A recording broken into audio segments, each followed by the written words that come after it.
What's up, y'all? Welcome back to Himothy Humble Cookie. And as always, all praise and love and thanks goes to the Most High, glorious God. Without Him, I be nothing. I'm in love with God. I go out of my way to chase God. I simp for God. Does that sound familiar to some of you men? That's how men describe their wives. Like, treat their wives like she's God or something. Like, no. She's probably the opposite. But she definitely ain't God. Not my God. Not the God. The true God. So y'all men better yourselves. And this is part 2 of a man of this guy talking of history of some guy that likes to choke his chicken in public, but he still had enough knowledge to understand how dangerous women can be if you are a weak and feminine man, like most men are nowadays. If you refuse to play, modern men are drowning in manipulation. They are told to open up to... Yep. And bro, don't fall for that dumb BS. Like, women be getting on his internet and be like, I want a man that's emotionally available. The women that say that, them would be some of the biggest narcissists. Them the women that actively avoid godly, masculine men because they know the type of work they would have to put in for that man. They would rather deal with weak and feminine men because they would rather get a man that they can control and manipulate and get resources from while cheating than to actually put in work and get the man that they would actually want. So the women that actually say that they want a man to be emotionally available, bro, stay away from them women. Because for every, bro, being vulnerable for a woman is very goofy. Because 9 times out of 10, as soon as y'all get to arguing, or as soon as you lose that great job you had, or as soon as something happened, you end up in the hospital, just something happened, and her comfortable life with you is interrupted, she gonna take all that vulnerability you gave her and then throw it right back in your face. And you being a feminine, weak man, it's gonna hurt you real bad. My feeling, you know I'm very touchy about that subject. Why would you do that? She don't care. That's what y'all gotta learn women. Be vulnerable to share their feelings. And then, when they do, they are punished for it. What did I just get done saying? Woman loses respect. The desire fades. The relationship crumbles. Diogenes would have called this predictable. When a weeping man confessed that his wife no longer desired him after he poured his heart out to her. I gave her my heart. I put my whole life on hold. I did all this. I worshipped her like she was my God. I couldn't live without her. I did everything I can. She still threw me to the side and cheated on me. My kids, they're not even mine. What did I do? That's what happens. That's what a lot of you men experience. Because y'all lead with your heart instead of God, the Bible, and your brain. Diogenes handed him a cup of water and said, "Now spill it." The man did. "Can you put it back?" Diogenes asked. The man shook his head. "Then why did you spill it in the first place?" The final stage of transformation is not control over women. Hey, Cookie, right there. Can you put the water back in the cup? No. So why did you spill your feelings to a woman? I don't know. It's how I was raised. Yep, that's how it is. Society and most men being raised by women nowadays, even the men that are raised by men, are raised by men that were raised by women. So it's just as bad.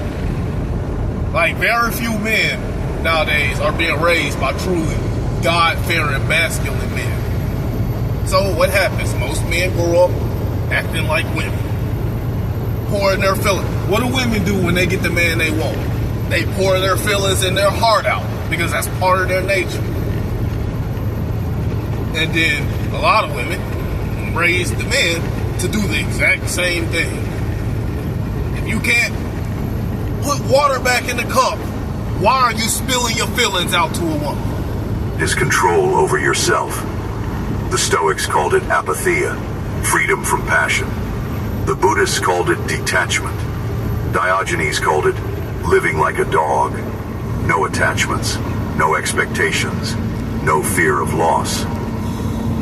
When Alexander the Great, the most powerful man in the world, stood before Diogenes and asked what he could do for him, Diogenes replied, "Move. You're blocking my sun."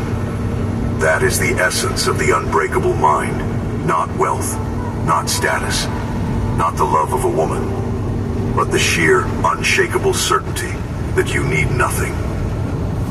Most men will never reach this state.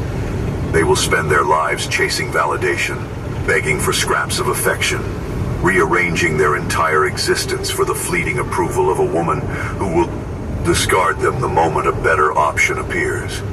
What did I just say? I put all my dreams on hold just for her. I got drafted. I got a free ride and scholarship to college because I'm the best football player in high school. And instead of doing that, I cut those dreams off, moved across the country, went to a college that doesn't even have a good football team, and chased her and gave her all my heart.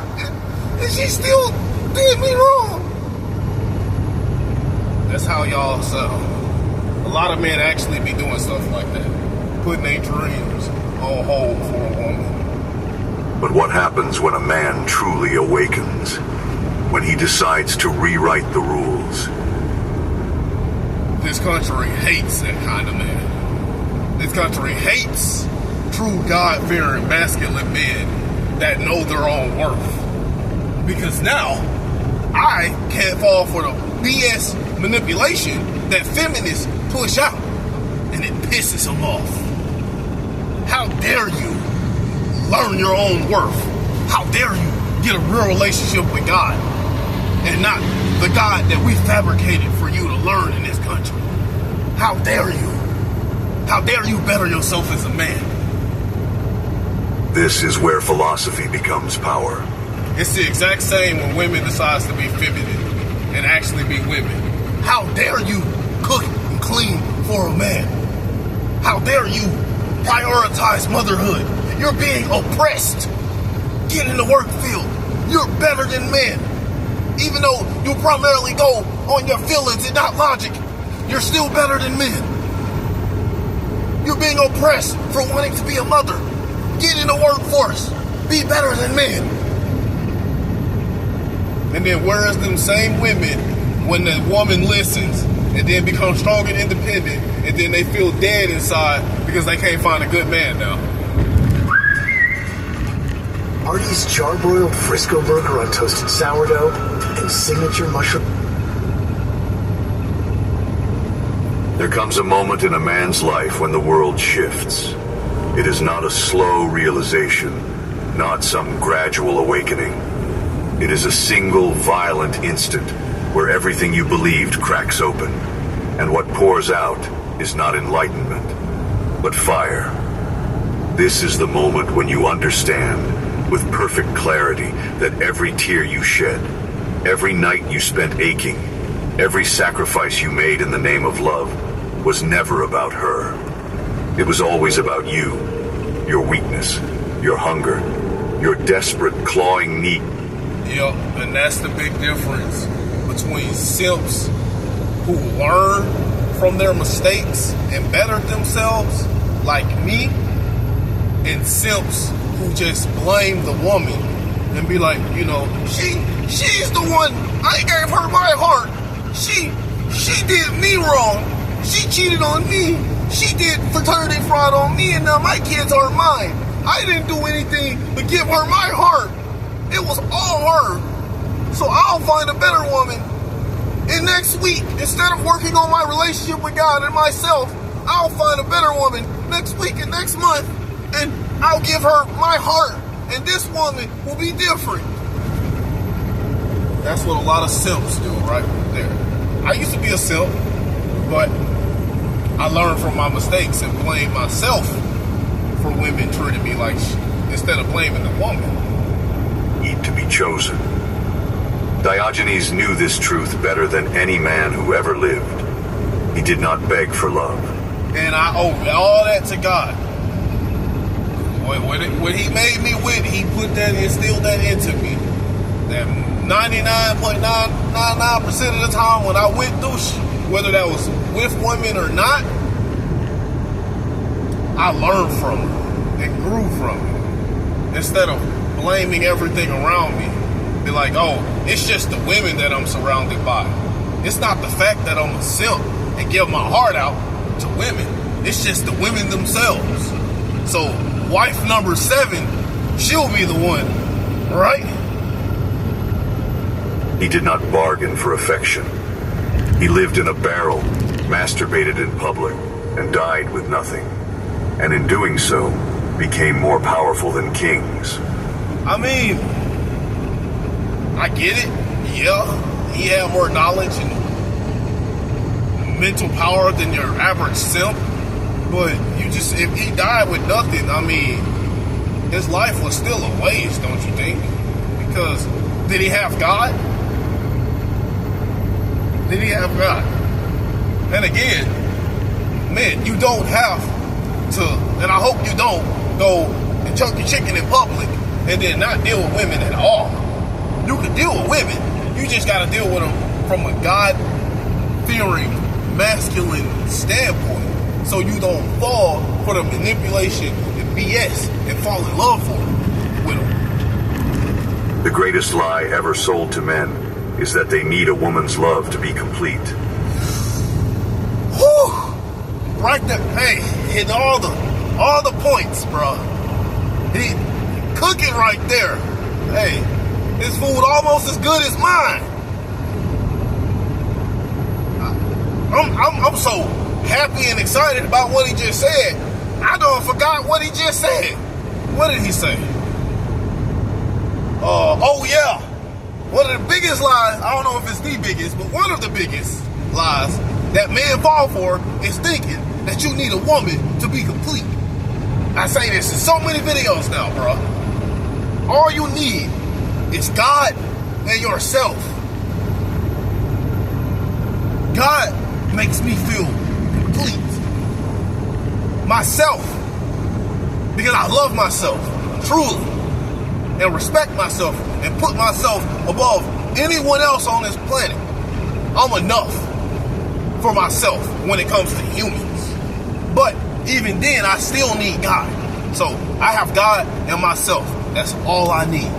A woman, if a God-fearing, feminine, virtuous, submissive woman comes in my life, that is a plus. But that is not a necessity. Most of you men base your whole lives and happiness on a woman. Like God isn't there for you. History is littered with the corpses of men who believe this. Samson, the strongest man who ever lived, brought to his knees for a woman's betrayal. Yep. Samson was... he kind of was one of the biggest simps in history. I don't want to truly get on Samson like that, because at the end of his life, he did have God. But here's the thing. I'm going to use Samson as an example. In the first video, I did say, with most true followers of God, including me, most of us became true followers of God from being humbled by life. Samson started out as a true follower of God, a chosen one and everything. God gave him this gift. But he pretty much, he quickly went away from it. Because one thing God told him not to do is, we told him to do a lot of stuff. But one thing for sure God didn't want him doing was sleeping with the Philistines, or I don't want to get the word wrong or say the wrong type of group, but I'm pretty sure something ended with knights. And whatever it was a group of people that worship like pagan gods and stuff, statues, didn't worship God. And he wanted all of his followers to stay away from this women. But Samson was the one who would always go and go straight to these women. I'm pretty sure it was Philistines. And what happened? Samson, like, he kind of sort of did what God wanted him to do, but for the most part, he was led by his libido and his hormones and the fact that he loved women. But he wasn't.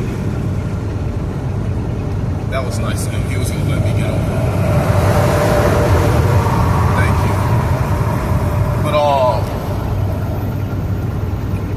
the thing was about Samson was he kept disobeying God, what God said, and it ended up getting him humble. Because not only did he marry a woman that was a pagan worshiper or something, and that ended up failing too, but he also fell for one Delilah, who Delilah was like your typical American woman who just a narcissist and care about money and stuff. So Delilah used her beauty and her charisma to send Samson into giving up his secret that he knew he had no business sharing. And what happened? He got truly humble. At the end of Samson's life, he ended up becoming a true follower of God. Because guess what happened? He told he told Delilah his weakness for whatever goofy reason. Why? Because he was led by his heart and his libido instead of God's word and his brain. And after he gave up that secret, when he fell asleep, she, did what she did. He lost all that strength he had. And then what they do, they arrested him, took his eyes out. I can't imagine the pain that man must have went through with that. And then they tied him up in a palace and had him just humiliated him. And at the very end of his life, he asked God, like at this point where he got humbled and had nothing left in life because of his own actions, he truly had faith in God and asked God for that strength one more time. And what did God do? God was there for him. And he took down a pillar. He was able to push apart some buildings and off over thousands of Philistines in one swift move. Now, one may say, he ended himself, and that's disrespectful to God. But I don't think God looked at it like that, because God gave him his strength at the very end of his life. God already knew what he was about to do. So I think God was okay. God was happy that Samson came back to him at the end of his life, because Samson could have just sat there and cried and felt bad for himself, or he probably could have got mad at God and like, why did you do this and let this happen to me at the end of his life? But no, what did he do? He got humble and he truly came back to God, and God blessed him with his strength one more time. Orpheus, who walked into hell itself to retrieve Eurydice, only to lose her because he could not resist looking back. Even the mighty Hercules, who burned himself alive when his love, Deianira, poisoned him with what she thought was a love potion. These were not love stories. They were warnings. Warnings what happens when you fall for a woman. Diogenes spat on such weakness. When a young man came to him, weeping because his beloved had left him for another, Diogenes listened silently. Then, without a word, he picked up a dead rat by the tail and held it up. The man recoiled in disgust. "You shudder at a rotting carcass," Diogenes said, "but you let a woman rot your soul." He got a point. he got a point. Because a rotten, a little rat, that's just a gone. At least, if I ain't saying I would touch a decaying mouse or a rat. But if I did, it's probably just going to be a carcass. But a lot of you men cry and fall for women that are something much worse. They're being led by the exact opposite of God. One of the enemy's the best thing they use to get men to get away from God is beautiful women, bro.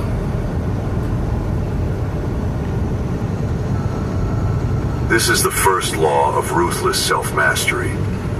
Nothing, not love, not sex, not companionship, is worth your dignity.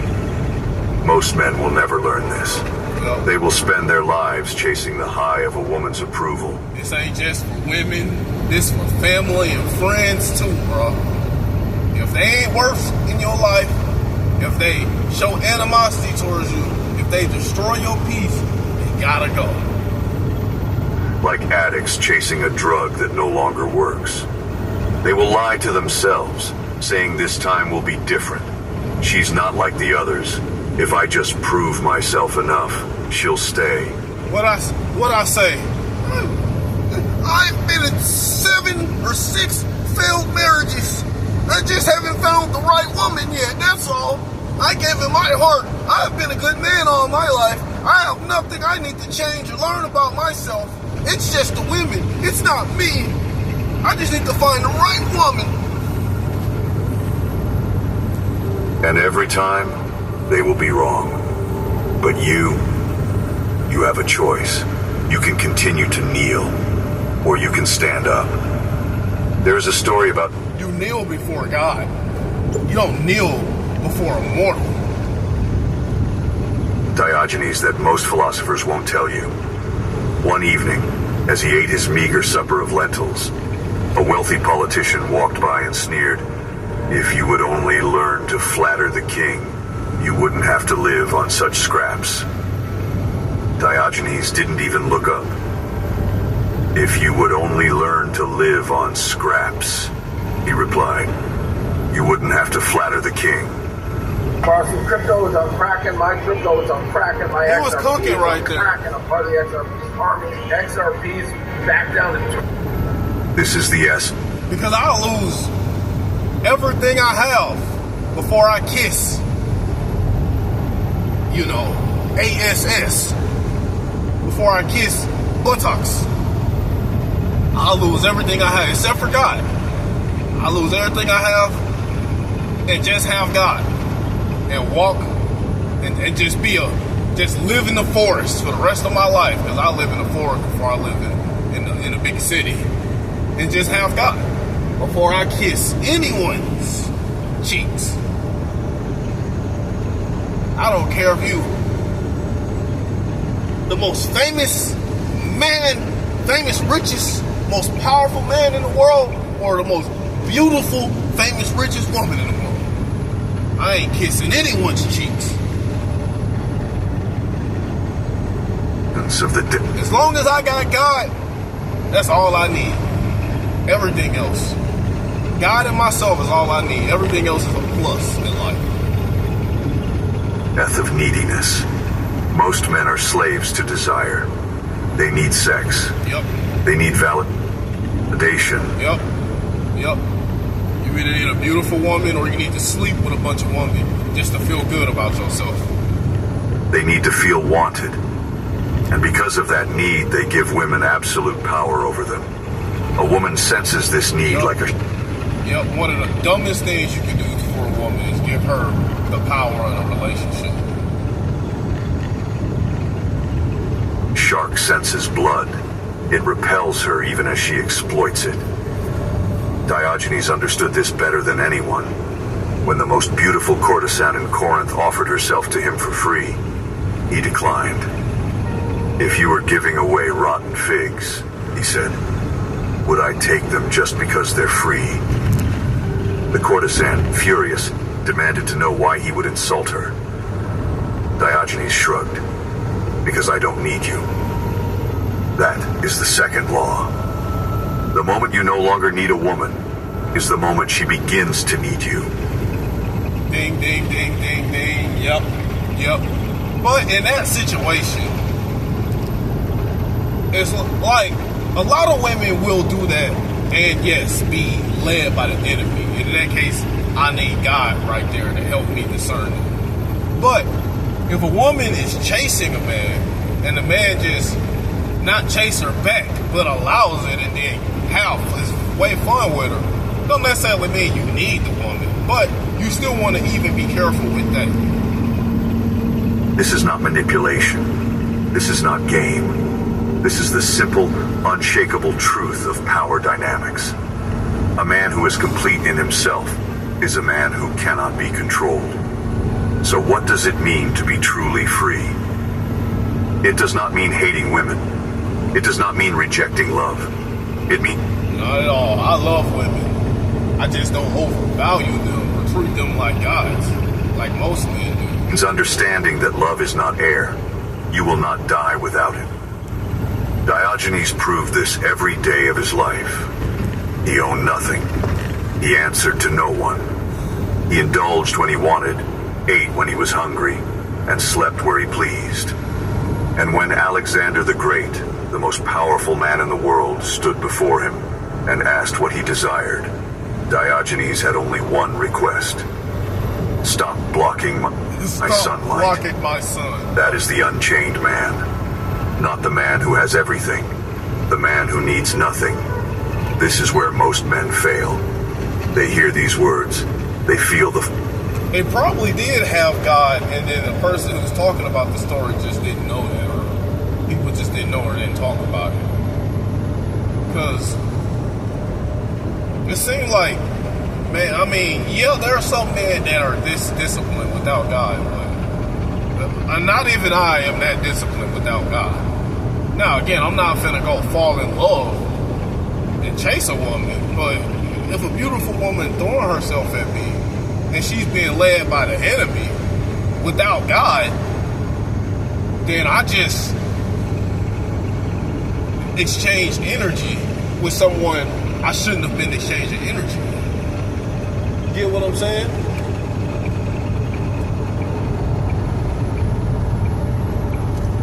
Fire, and then into old habits. They meet a woman who smiles at them just right, and suddenly they're back in the trap, bargaining for affection, trading their dignity for scraps of attention.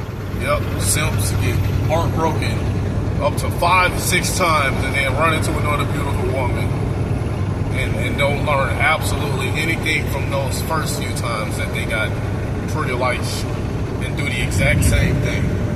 They'd be like, oh, this one's different. I'm gonna give her my heart too. Don't be that man. Be the man who looks at love and says, I will enjoy you, but I will not need you. Be the man who... Ding, ding, ding, ding, ding. Right there. If a beautiful woman is chasing you and throwing herself at you, and you don't say anything, and God isn't telling you not to, then you can have fun with her. Just don't fall in love. But let's hurry to finish this. Walks away the moment respect is gone. Be the man who... Be the man who walks away the moment respect is gone. Exactly. That's with women, family, and friends. When asked what he fears, can honestly say, nothing. Diogenes died as he I fear losing God. Lived free. When asked how he wished to be buried, he said, throw me to the wolves. I have no use for a tomb. Even in death, he refused to be chained.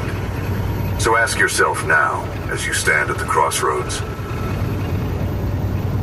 Yeah, I've said before, talking to my family throughout the years, like, I don't want to be buried in no coffin. What's the point?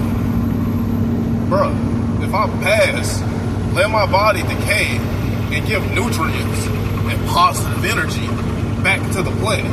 Don't put me in a coffin so I could just be wasted. But, you know. Will you live as a beggar for love? Or will you burn me? I'm gonna give you my heart. Will you love me? Neediness to the ground, and rise finally as a man who cannot be broken. The choice is yours. Type barrel in the comments below. And that's it. That's the end of the video, y'all. Y'all have a blessed day.